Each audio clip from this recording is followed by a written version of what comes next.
I'd like to acknowledge Australia's First Nation people as the traditional custodians of the land, and for this episode in particular, the Boon Wurrung people of the Kulin Nation. I pay my respects to their elders past, present and emerging. The problem that I historically have identified is I don't want to be known for making organic wine. I want to be known for making good Pinot Noir and good Chardonnay. And I think that people can sometimes get confused that what you're selling is the process, not the product.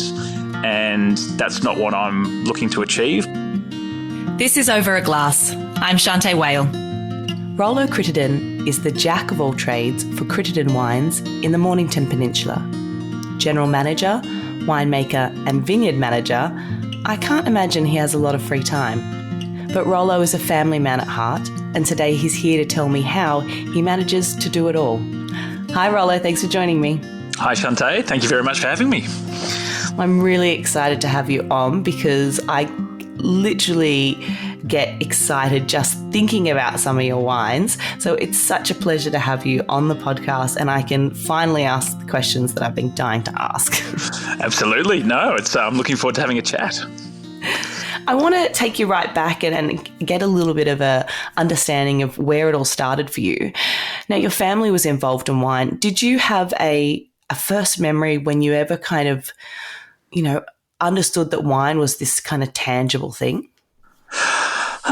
Look, I think, being second generation, but my parents actually weren't in the wine industry originally. So they were in the horticultural industry. They actually owned a couple of nurseries. And so I think they bought the property in 1982. And so I can remember the very start.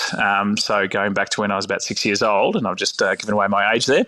And it was just a progression from there. I just loved it. It was a greenfield site that they bought. And so the planting of the vineyard, putting in the lake, the building of the winery, and it just evolved. And I guess it's still evolving. And so I don't think there was sort of one defining moment, but certainly one of my greatest memories was we, during vintage, we would always have some internationals working or some people from around Australia, and Mum would cook dinner for everyone every night. And so just some of the discussions around the table and the wines that were enjoyed over those meals, and it sort of really opened my eyes up to the great wine world that we have. So yeah, I think that was probably, I guess, the driving force for me to get into the industry in many ways. Yeah, so I suppose, having different accents around the table would always be very intriguing to a young child, I imagine. Absolutely, yeah. There was, we've had a myriad of, it was from French, Italians, we've had Americans working, and they were always young and excited to be, traveling the world. This was when I was in my teens, so very, I guess, impressionable age. And yeah, it was, and just to sort of hear their stories, which were always had a theme, but always quite unique. And it just made me want to sort of get to that age where I could sort of jump on a plane and start traveling the world and working in other people's wineries and experiencing those things for myself. Awesome. Well, travel the world you did. You studied winemaking at Charles Sturt University. Was that straight out of school? It was, yes. Yeah, I started full-time, and then after about 6 months realised that I didn't really want to live in Wagga. No offence to Wagga, but nice city. But yeah, when you're 18 and have just left school, it probably wasn't the place that I wanted to be spending the next sort of 4 years. So I converted to distance education and started to work in the family winery at the same time, as well as doing overseas vintages too. Which was a great opportunity. Wow, yeah, that's impressive to be able to study, like you said, abroad and also be traveling and working at the same time. You traveled over to California, Oregon, Italy, and then back to the Hunter. What did you learn in your travels? Well, I learnt a lot. I mean, I learnt, I guess, much of my cellar skills and winery skills I learned back here at the family winery, because at that time we actually were employing a winemaker who was a guy called Arthur O'Connor, and he'd sort of had some really big winery experience. And so he was able to teach me some fantastic cellar skills, which have really sort of helped me on my way. And then beyond that, traveling overseas, I think it was just really, it opened up my eyes to the different varieties around the world. I loved working in Italy with Nebbiolo. I think that was just probably one of the greatest experiences of my career. And then of course spending time at a place like Au Bon Climat in California, working with Pinot Noir and the formidable character that's Jim Clendenin, who passed away recently. But that was just such a great experience. So beyond just spending time in the winery, it was also the great dining experiences and the people that you meet in other wineries and the different ideas. And it's just such an enthusiastic industry that there's always such a great sharing of ideas, which was fantastic for me at that age. Yeah, I mean, you absorb so much and you're so curious in your teenage years, and all new experiences are usually good experiences. Yeah, you're not jaded. Sadly not yet, hopefully. Yep. You then did a vintage as well in the Hunter. What were your impressions of the Hunter Valley when you're working there? That was really interesting. I grew up on the Mornington Peninsula, producing cool climate wines, or in a family that was producing cool climate wines, Chardonnay and Pinot. And I had no concept of what it would be like, firstly, the size of the Hunter, and especially compared to the Mornington Peninsula going back 20 plus years. And then in addition to that, I think the warmth over the harvest time, we were picking grapes in early February and it was still so warm. But then just to understand this variety semi-on and how age-worthy it is, and the acid, and that you're making these fantastic wines with 10% alcohol, and I think that to me that was just added yet another sort of great sort of interest to my experiences. So yeah, it was just fantastic. Yeah, such different varieties that you work with down in Mornington. When you decided to have that pool, and well, not decided on it, I'm sure there was a natural pool back home. You were head winemaker at Dramana Estate in Mornington. Why go to somewhere else to be head winemaker rather than back to the family farm? It's a bit of a convoluted story, which probably needs a bit of explanation. But my family actually started Dramana Estate and then sold it.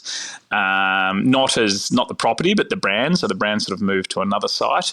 So I went with it and stayed on as the winemaker there for a while, and then my family sort of re-established at the original site, which under the brand of Crittenden. And so when there was sort of a time that I thought, well, I probably should be doing this back with the family business. So that's when I moved back from Dramana Estate to the family site, which was the original Dramana site. It's a bit convoluted, but yeah. No, that's really interesting. I thought maybe you just went somewhere else to just, make all your mistakes there rather than the family. That's right. Yeah, well, I think I did that there. Yes, absolutely. But it was the family business, so then it was time to move. Correct. Tell me a little bit about the business that your parents started. Like you said, they were, that wasn't really their background. So tell me about how they kind of set that up. Yeah, so Dad in particular, he had that horticultural background, and he also had a great love of wine. I think that he had a few friends from various sort of social groups that were bringing some wines in the sort of 70s, and he became really interested and developed a great love of wine. And he's always been a bit entrepreneurial and always sort of been self-employed. So he decided, I want to go and plant a vineyard and grow some grapes and make wine and really combine his passions. And so he actually started to look in Tasmania, and he went down there and started sort of looking at blocks of land and came back and said to Mum, yep, this is it. This is what I want to do. We're going to move to Tasmania and plant a vineyard and grow grapes and make wine. And so Mum said, well, enjoy yourself down there and be sure to stop in when you come back to visit us occasionally. So he then thought, well, I'm living on the Mornington Peninsula. I think there's a couple of producers around here. And so he reached out to Nat White from Main Ridge Estate and LG Park and started to develop a theory that he could probably grow grapes here. And so that, I guess, was the beginning. Found a plot of land and bought it back in 1981 and planted the vineyard in 1982. And I don't think he's looked back since. It's just been that passion for him. So, yeah, it's been a nice, I guess, progress for him to establish this. Well, I'm glad that he did. I mean, Mornington, like you said, is an amazing place to grow grapes, but because it is out on a precipice, it is a little bit further removed. That's got to have its challenges, especially in those early days, like you said, of not having a lot of wineries established and the main city being that little bit further away. Do you remember them talking about challenges like that?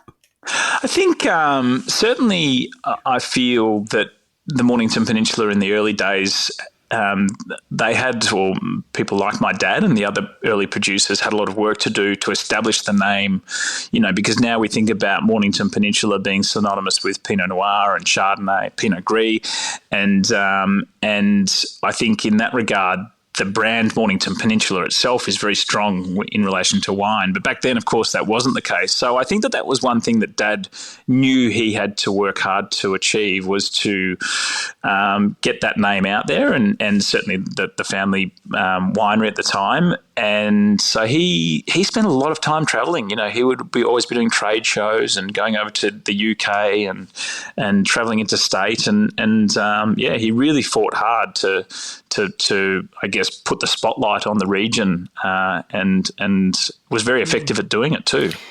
Wow, I mean, I just think about how much harder it would have been back in those days, and you just think how grateful that they did have such a passion for it and decide to kind of keep going. If you don't mind me asking, Margaret, your late mother, sounded like a force of a woman. Do you mind telling me a little bit about her legacy? Yeah, so she absolutely was. She was an only child, which I think probably was part of the makeup of her tenacity. Her background was actually nursing and pathology, and then she when we planted the vineyard and built the house here and started living here. And I think she just decided, well, I want to contribute. And so she was a fantastic cook. And so she decided to put a restaurant on the site which was sort of a restaurant salador, or probably more of a cafe at the time, which was the first by a long shot of the sort of salador restaurant operations down here, and it was hugely successful. Visitation was great, and I think people really enjoyed it. I didn't think her business acumen was as good as her ability to cook and to run the restaurant, in that she would do things like she'd have barbecues set up down on the lawn so you could bring your own meat and have your own barbecue. And I remember there was always a trampoline there, and so every other weekend there'd be an injury or two from some kid launching off the trampoline. So all of these things were, I guess, part of the naivety of running an early sort of farm hospitality operation. But she was great at what she did, and certainly very driven. She worked 7 days a week and long hours. So yeah. Wow, that's so awesome. I mean, you come from amazing stock. I mean, she worked for quite some time, and, was she amazed by just, how Mornington flourished? I mean, now it is a mecca for amazing food and wine. I think so. Yeah. Look, I think that it's interesting. She did a sort of a scrapbook hobby where she would, every time there was an article on any of the Mornington Peninsula producers, she would actually cut them out and she scrapbooked them. And it's interesting, when she passed, we actually had them scanned and bound into a really nice book. And these things, this goes right back to the very early 80s. And it's this amazing I guess, document which sort of follows the progression of the Mornington Peninsula, not just in relation to wine, but its food culture as well. And now you look around and, as a region, I think we have 4 or 5 chef-hatted restaurants, and they're all on wineries. And it's just such a tribute. And I think that it just highlights that link between quality food and quality wine. And I think that it's really a testament to people like her, and there were many more who really, paved the way in many ways. I'm so glad to hear that you said about binding and scanning some of those photos, because that little, clip outs that she had would, tell an amazing story that often, I'm sure, lots of people would like to know about when, they're in the region. I'm sad that I never got to meet her, because she sounds awesome. Now, I want to know a little bit about, you come back to the family farm, you're now head of everything. How do you go about developing a winery and making it unique against other wineries in the region? Yeah, that's a really interesting concept, because in many ways we are bound, I feel, by the common goal of, in many ways, producing Mornington Peninsula Pinot Noir primarily. That's the strive to make great Pinot is what every producer pretty much in the region has in common. So differentiating yourself can be a challenge. I think we have a lot of things working in our favour. Not that we do sort of rise above. I think that it's a very collaborative region. But some of the things that we like to, I guess, put forward as part of our offering are our legacy. So certainly, we are multi-generational, and that we do have that sort of. This is a passion project. This is not just a business. This is not corporatized. It's a family working with other people as well, but to make wine. And I think the other thing that I think we really do really well, and we do it out of obligation and necessity, is our sustainability processes, both in the vineyard but right through the business as well. And excuse me, I think that they are. We really have, I guess, forged a path in many ways in the region in relation to those processes, many of which now are becoming sort of ingrained in viticulture in general, which is great. But for us, they're certainly at the forefront of what we do. And when did you start to kind of switch over to more sustainable practices, and what made you do so? So we did it probably back around sort of 16 years ago now, and we did it because we really had no choice. So because my parents had been growing they'd had the vineyard here for 25 years at the time, and they'd been growing the grapes and conventionally, and by that I mean, as most farmers or viticulturists did at the time, if there was a problem, there was a chemical to fix it. So if there was a weed, you'd spray it with a glyphosate. If there was a fungus, you'd use a fungicide, and so on and so forth. And what they didn't realise at the time, despite my dad's horticultural background, but there was no understanding of the cumulative effects of these chemicals, in particular in the soil. And so over time, these chemical residues have been building up and killing out all the nutrients in our soil and all of the biological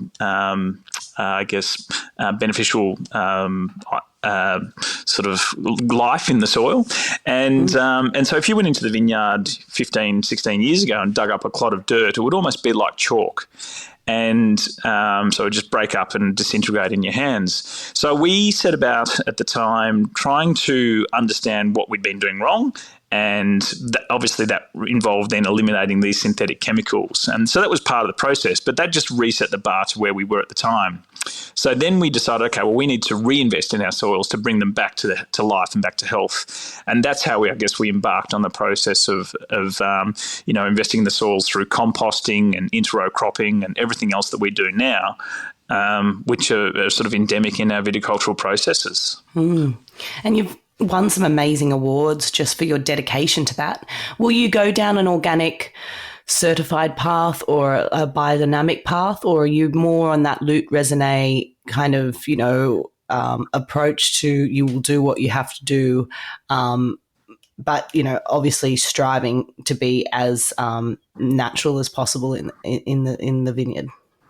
Yeah, that's a really sort of pertinent question, because for a long time I've resisted seeking certification. We're not biodynamic and we don't practice biodynamics, although I do feel that some of the lunar cycles do impact certain processes. But I feel that a lot of the biodynamic processes themselves aren't really for us. Organics are at the heart of what we do, although for organic viticulture and organic farming, for my liking, you can use too much copper, and copper is a bit of an antidote to a lot of other, things that you're trying to substitute. So, and copper can build up and is not very beneficial to soil.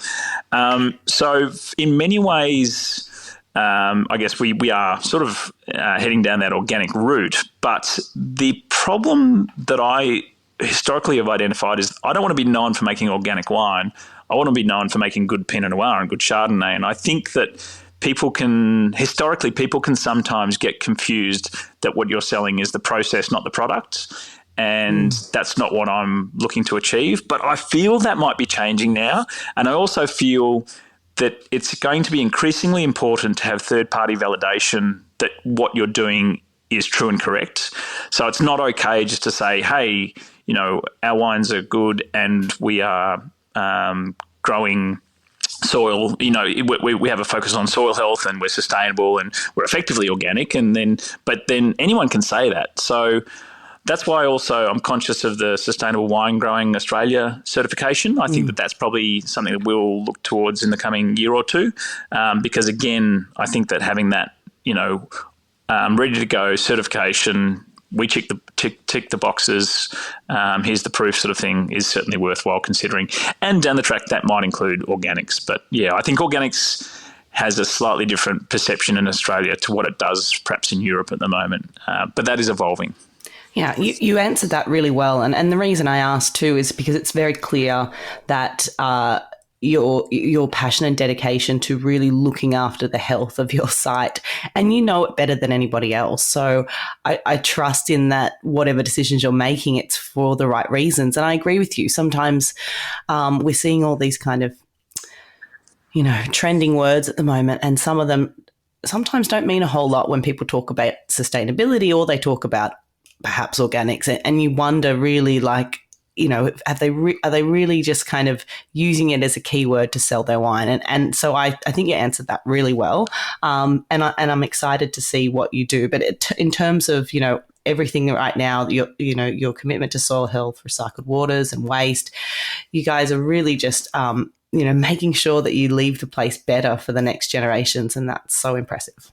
Yeah, I think, and that is the key, it almost sounds a bit cliched to put it this way, but we do try and take the view that we're custodians, not owners, and that's never more clear in being a second generation, but also having children myself. I think that this is not a sort of smash and grab operation. This is hopefully sustainable in every sense of the word, and I hope we're doing that for the next generation and beyond. Absolutely.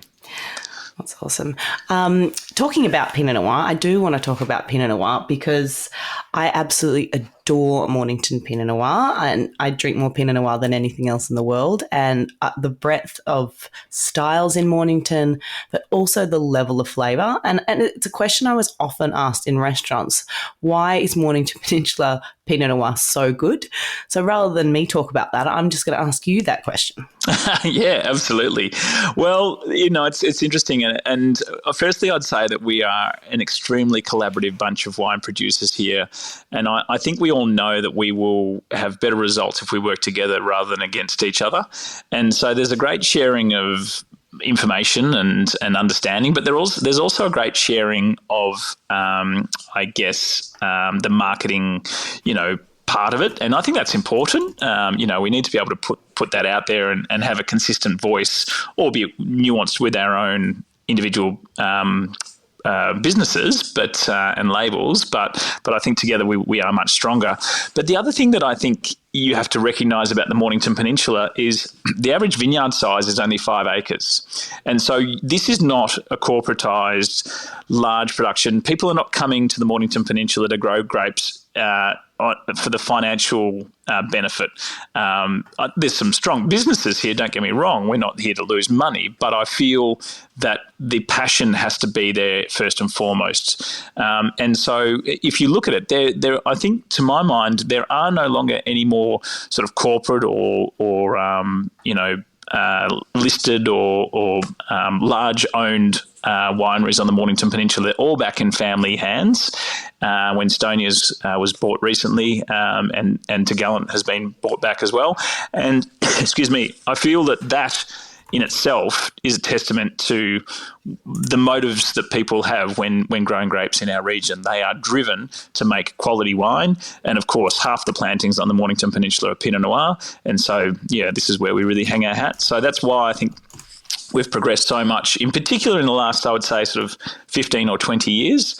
the quality of Mornington Peninsula wine has gone through the roof, in particular Pinot Noir, because we have vine age now. We understand what we're doing. We understand the importance of keeping our crop levels under control. We know which sites work well. We know which clones work well within the region, and the passion is here too. And I think that it's that formidable combination that's getting great results. Yeah, the results are amazing. I remember when I first popped down to the Mornington, and it was actually for Pinot celebration, which is an amazing event. And I remember wondering about just the sheer pigment in some of the Pinot Noir, which I'm seeing change a lot. Is that mostly due to clones? Because some of the kind of the colour of Mornington, you could almost, maybe 5 years ago, you could almost pick it based on the colour, where we're seeing that change so much now. And all I could put that down to was clonal, diversity. Yeah, I think so. I mean, it's interesting. Colour, I mean, as I'm sure you appreciate, is when we're producing Pinot, it's not the first thing that we're striving for. Colour really becomes a byproduct of the other. The depth of colour in many ways becomes a byproduct of the other processes. And I think, as every good Pinot Noir consumer knows, you don't write off a Pinot by looking at the colour and saying, oh, that's not going to be a good wine because it's not dark and rich and sort of ruby in colour. So there's a lot of light Pinots out there that are delicious. But I feel that, I think that with everything that we're doing in this region, you do get that concentration on every level. So, with that vine age, with that better clonal mix, and I think with the work that most producers are doing here with their soils and their vine health, they do result in higher quality fruit, which is quite often equates to more concentrated fruit, keeping cropping levels down as well. And that, as a result, will often result in darker coloured wines. So yeah, I think there is a bit of a change, but it's also so vintage specific as well. If you look at like 2021 was a bit lighter in colour, but certainly the Pinots from 2022 and what we're seeing now in 2023 are much darker and more complex wines. So yeah, it can still vary. Well, yeah. Now these days, I don't see what perhaps I did off the first kind of glance. There's just so much diversity. Your Pinot Noir in particular is so multifaceted, has lovely structure, and it's a wine that I just really would encourage people to age as well. I mean, I think it is a Pinot that will just, really do yourself a reward by giving it some time in the cellar. I mean, of course, drinking right now, absolutely, but it's a wine that is only going to continue to just get better and better. Yeah, I feel it's interesting. So I think you're referring to the Cri de Coeur Pinot there, and so that's a range of wines that we only introduced about when was the Pinot. The first time we made the Pinot was in 2012, and we've been making, this is from what are now 40-year-old Pinot vines across the board. And so I think in many ways, that wine was we brought that in as an opportunity to showcase the work that we'd been doing with the fruit and the high quality fruit that we were getting. And so, of course, as part of that, and again, this sounds cliche, but we're doing all of the work in the vineyard and less and less work in the winery. And in that, I'm saying, we have, great flavour sort of coming into the wine, into the grapes. We've got great acid balance at the time of harvest. We're retaining acids a lot better. The tannin structure is a lot better. But the other important aspect is that our stalk lignification, the ripeness and the flavours that we're getting in our stalks, in the stems, is far better as well. So we're using a high proportion of whole bunches in the fermentation rather than destemming the fruit. And that results in my view, a very complex wine, because you're getting a whole different array of tannin structures, many sort of fine-grained tannins that really do add to the complexity of the Pinot. And if you don't have healthy high quality fruit and you use whole bunch, the wine will look green and stalky and not in a good place. And I feel that it's only since we've been doing what we've been doing that we've been able to actually use that stalk, which has given that opportunity to make a more complex Pinot. And yes, I definitely agree that makes that structure makes the Pinots far more age worthy. So absolutely, and the acid retention there as well. So yeah, it's such a beautiful wine. That range is amazing. But in saying that, I love, and I've worked with quite a few of your different wines, right from the Oggy kind of more experimental ranges and right through to your top line. And at each level, there's so much interest there. It's almost like visiting multi-wineries because you can just get lost in the different levels of all the wines that you make.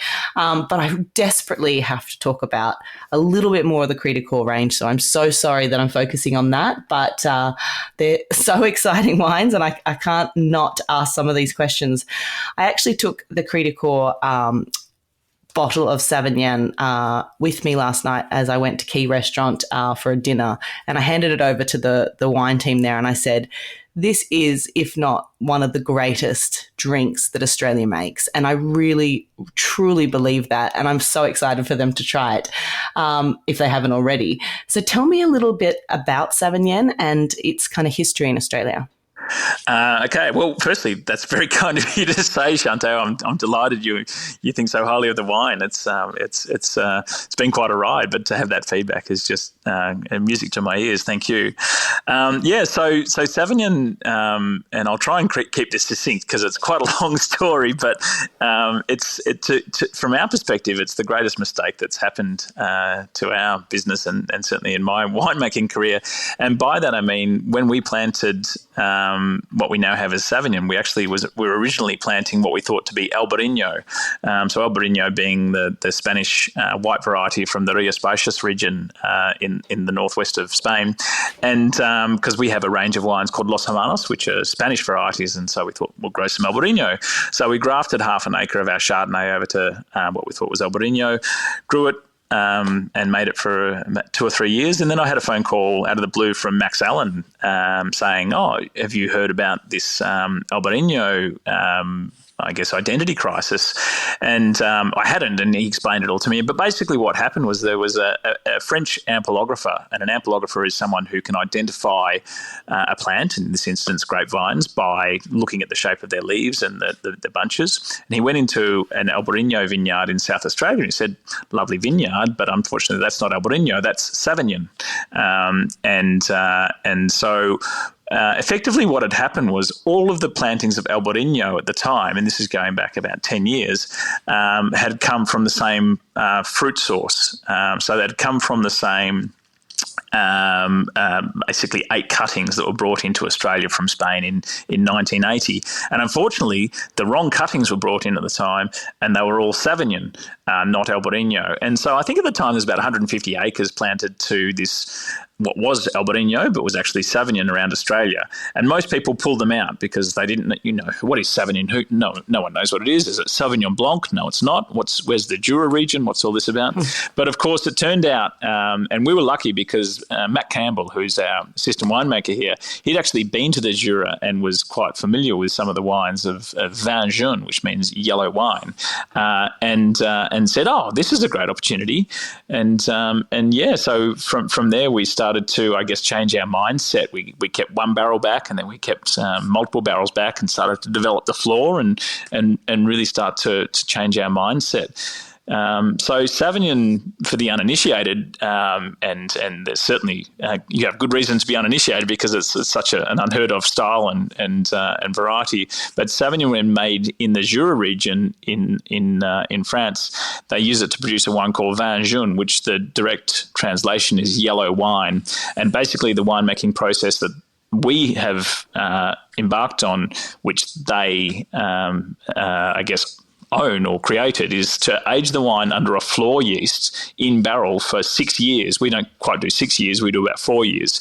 So no sulfur, no topping of the barrel, just letting that sort of floor yeast, the yeast film that grows on top of the wine, protect the wine from excessive oxidation.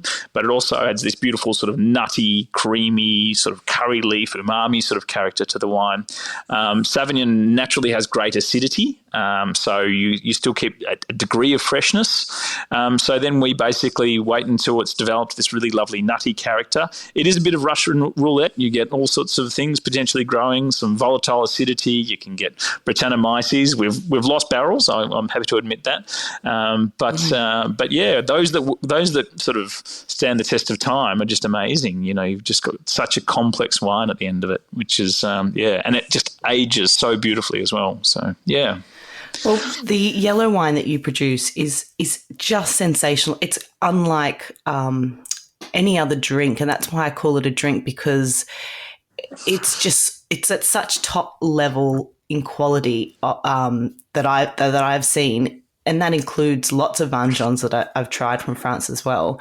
What a happy accident, and how amazing to have somebody that kind of knew of that variety and how to work it, that was, working with you at the time. What was your first taste of a yellow wine like? Did you go and purchase some bottles so that you could understand the process? I mean, what were your first impressions when you tasted it? Yeah, well, it was quite interesting. So Matt, again, we was a group of friends, Matt and his wife, and a few others. We went on soon after this revelation had come out. We went on a trip down to Dunkeld to the Royal Mail Hotel, and we all rented a house down there and had a really nice meal, and which was fantastic. But Matt seized the opportunity, and he brought down, and it might have been a Stéphane Tissot Vin, and he brought this big clump of Comté cheese down, and just when we were sort of having a drink before ready to go out to the Royal Mail, he just plonked both of them on the table and was like, right, let's have this. And I'm just like, holy shit, what is this? Like, this is just, firstly, I'm like, because my natural instincts as a winemaker, I'm like, well, this is oxidized and this has, this going on, that going on. But once you look through those characters and you start developing, it's just so, they're almost addictive. Like, you can just see such incredible, subtleties in a wine that is just so age-worthy and incredible that, yeah, that was, I guess, a changing moment for me. And so from then I've sort of been collecting and enjoying Vin Jaune and really trying to track others around Australia that are working with this style and this variety. And yeah, I think it's just so much fun. Tiny production for us because it is such a small area that we have, and it's such a laboured process, but it's good fun nonetheless. And it is a laboured process, and it certainly is not a wine for everybody. I mean, that's kind of style is just not, like I say, it's one of the greatest Australian drinks that is produced, but I wouldn't say to everyone, you have to drink this wine, you have to love it, because it's not going to be for everyone's particular palates, but it's undeniable just in terms of the flavour spectrum that you get and how long it lasts on the palate. You can have a sip and then, half an hour later, you can still taste different nuances. It's amazing, but they also age almost indefinitely as well. And then because you have such small production, are you putting some aside for your, at least for yourselves for later down the track? Yeah. Yep, we are. So each year we'll make, it might end up being anywhere from 3 to 5 barrels. And of course, they're ullaged barrels. So if a barrel's normally 220 litres, by then you might have about 180, 190 litres that you're getting out. So it's pretty small, the production that we do produce. But I have, and fortunately we for whatever reason, had the foresight at the time to do it. We going back to the first vintage, we made one in 2011. We've kept around about 10 dozen of every wine aside, and I've done a couple of tastings where we've had a retrospective tasting, and always really enjoyed that process to be able to look back. But the wines because they're sort of pre-oxidized, so they're so stable. They just, if anything, they sort of can look fresher the older that they get, and some of those oxidized characters can swing back and become less oxidative in many ways. It's quite a curious. I can't understand the science or explain the science or understand it, that's going on, but they do become very interesting wines over time, and they develop, but they don't age necessarily. They just keep evolving. Yeah, incredible. And I'm so glad that you've committed to put, even with such a small production, you've put some aside, because I think the oldest wine that I've ever tasted that's transformed me has been like a Chateau Chalon or something like that from the 40s that I was completely speechless, which is not me very often because I'm a bit of a chatterbox. So yeah, just incredible. And it's a hard thing, I imagine, when you make such little of it. And I did think, gosh, don't harp on too much about it, because then everybody's going to want some, and then you'll never ever get a bottle, because it's pretty hard to get your hands on a bottle these days. So I was at odds to think, should I talk about it or not? Look, I like that it gets out there. We try not to sell too much through our sort of cellar door or our wine club, and I like to go out, and so we make sure that all our distributors get an allocation, and we get it out there because it's important for me that people get the chance to taste it. I think it's not about. I mean, it's not a good earner, that's for sure, because by the time you have all of the allergens, the barrels that we lose, all that sort of stuff. So it's not a business sort of proposition necessarily, but it's. But the thing is, I love it when a sommelier says, "Oh, if I can get a 6-pack, I'll put it on pour and I'll do it through Coravin or whatever," because I'm like, great, that gives however many more people a chance to have a taste, and it's fantastic. So, yeah. So cool. And then tell me a little bit also about the Macvan, because that again is not language that perhaps a lot of Australians or wine drinkers would know, and you make an amazing Macvans. That is, to me, the ultimate way. If I was going to have something at the end of a meal, not that it needs to be at the end, but if I was going to finish off a beautiful meal, that for me is something I could just sit, this might be controversial, but the sauternes, forget it. I want to sit and have a little Macvan at the end of my meal. Yeah, thank you. Look, and I agree. I just love Macvan. I think it's so Macvan effectively, and we started doing this as a little passion project. Because I started tasting some of these Macvan wines. I'm like, well, we've got the opportunity. Why don't we just make a little bit? So each year we produce one barrel, so one barrique, so about 220 litres. And effectively what the process involves is taking some floor-aged Sauvignon, so taking a portion, maybe 100 litres of our 2018 floor-aged Sauvignon, and then we blend that in equal amounts with current vintage grape juice from the Sauvignon grape harvest. So once we pick the grapes, we press them out. Before we start the ferment, we take again about 100 litres, and we blend those two components together. So you're getting the sort of all of the rich, nutty, complex, oxidised characters from the aged Sauvignon. You're getting the fresh, acid and liveliness from the grape juice, but of course you're getting that sugar as well. So that's the sweet component. And then what we do is we fortify that by adding grape spirit. So now fortification, by name alone, as most people would know, fortification is something that they used to do to certain wines to prevent any further fermentation or it spoiling or anything like that. So what you do when you add that spirit and take it up to 17% alcohol is you prevent any further fermentation from kicking off, so that the wine will stay sweet, and then you've got that sort of rich, complex part from the aged Sauvignon, and then we put it back to barrel for about a year. And then we bottle it, and it just becomes this sort of really again, nutty, but it's fresh and it's rich and it's complex and it's raisined, and it's quite amazing stuff. So, very small production, but really enjoyable. Yeah.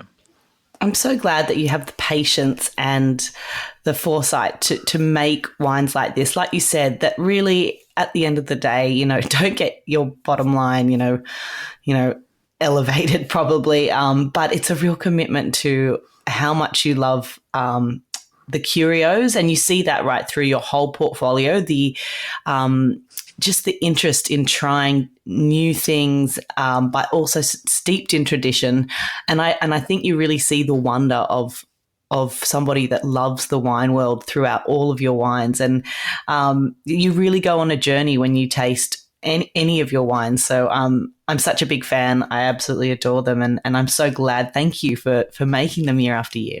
Oh, thank you. That's very kind of you to say. It's a definitely passion project, and I certainly can't take the credit for everything we do. That's a great team that we have here at Crittenden. But yeah, I love getting that feedback. It's nice to hear that they're enjoyed out there. So yeah, I appreciate that. Thank you. You're so welcome.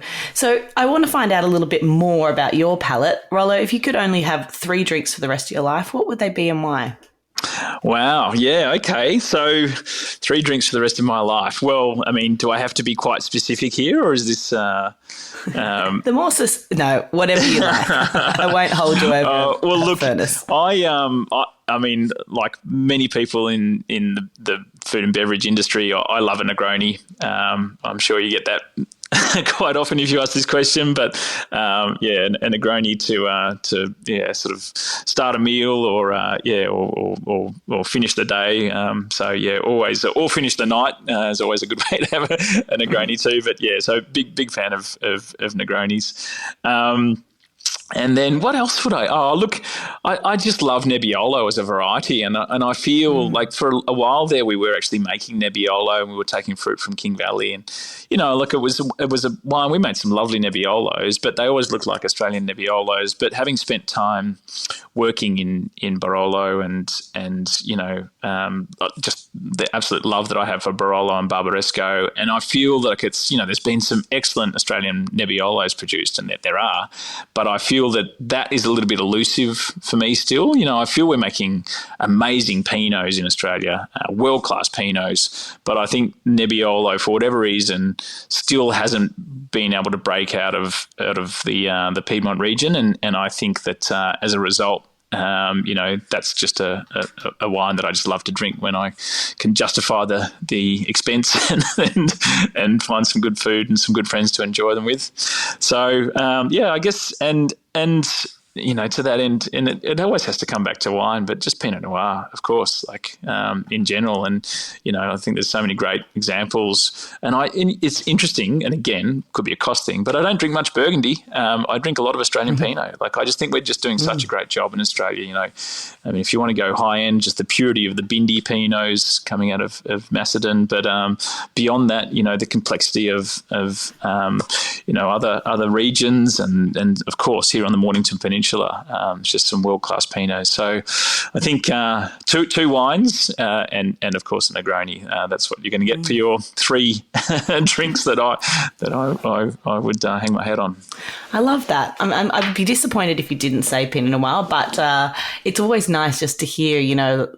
I was always curious when winemakers come in what they would choose to kind of as their first drink, and we'd always, of course, offer champagne in a restaurant. But it fascinated me to see what does, when somebody that drinks wine all the time, what do they just feel like when they first sit down? They're like, most of the time they'll say something like, I'd murder a Negroni or I'd, double gin and tonic for me, whatever it may be. But it's always interesting to have a little bit of insight into what makes you tick as well. But Rollo, it's been totally inspiring. Like I said, I couldn't be a bigger fan of the wines that you do and the way that you look after your very special place down in Mornington. Thank you very much for spending some time with me. I've thoroughly loved having this chat with you. As have I, Shanteh. It's been, absolutely a fantastic experience, and thanks very much for listening. I appreciate the conversation. It's been great. Thanks so much. Cheers to you. Thank you. This is Over a Glass. I'm Shanteh Wale. Stay tuned for more stories from the world of wine and drinks. Listen in every Thursday on your podcast app. Follow us on Instagram @overaglasspod and contact us at overaglass@deepintheweeds.com.au.